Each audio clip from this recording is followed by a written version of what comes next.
Senator Natasha Udonga of the People's Democratic Party (PDP), representing Kogi Central Official, resumed plenary on Tuesday at the National Assembly. After serving a 6-month suspension, the senator walked into the Red Chamber at exactly 11:42 a.m., marking a first appearance since her suspension earlier in March 2025. Upon arrival, she proceeded to her seat, exchanged pleasantries with a few colleagues, and settled in the day's session.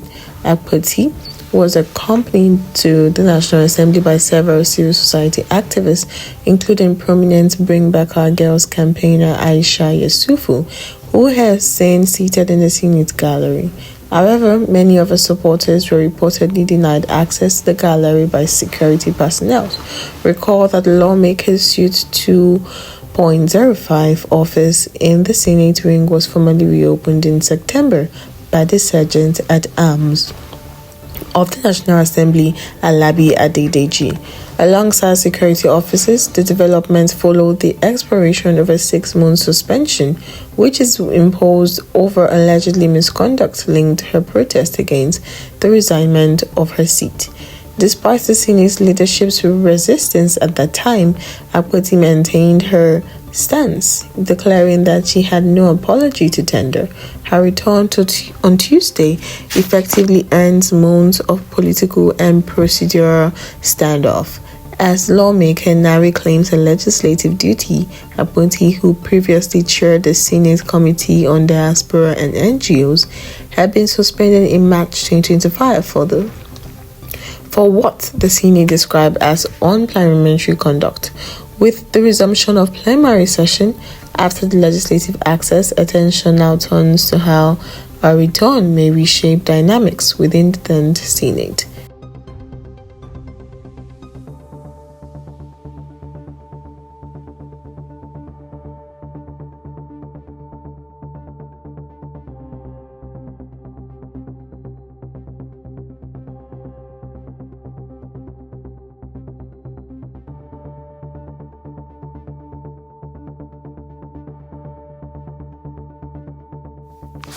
President Bola Ahmed Tinubu has written to the House of Representatives seeking approval for new external borrowing and debt refinancing totaling $2.3 billion, as well as the issuance of $500 million sovereign Sukuk in the international capital market. The president's request was contained in a letter read on the floor of the House on Tuesday by Speaker Tajuddin Abbas, in line with Section 21, Section 1, and 27, Section 1 of the Debt Management Office.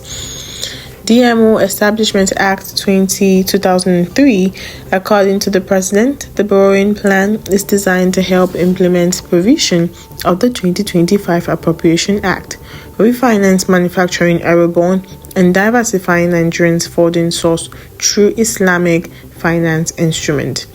Tinubu explained that the 2025 budget provides a total of $9.27 billion in new borrowings or finance the fiscal deficit, out of which $1.84 billion, that's equals to 1.23 trillion naira, is earmarked for external loans.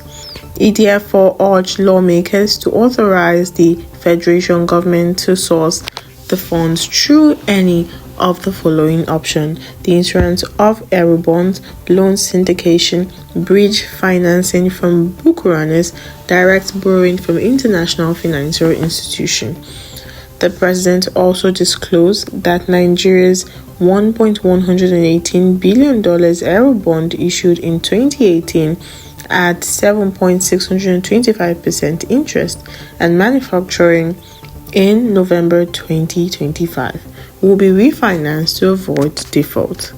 This is a standard practice in the debt capital market, the letter stated, adding that refinancing through Eurobond or syndicate loans would ensure debt sustainability and investors' confidence. In addition, President Tinubu is seeking the National Assembly approval to issue a standalone sovereign Sukuk of up to $500 million in the international market. with or without a credit enhancement guarantee from the Islamic Corporation for the insurance of investment and export credit. A member of the Islamic Development Bank Group, the proposed Suzuk Insurance marks Nigeria's first ever international sovereign Suzuk as the country aims to deepen its participation in the global Islamic finance market while broadening its external funding portfolio. Thanks for stopping by.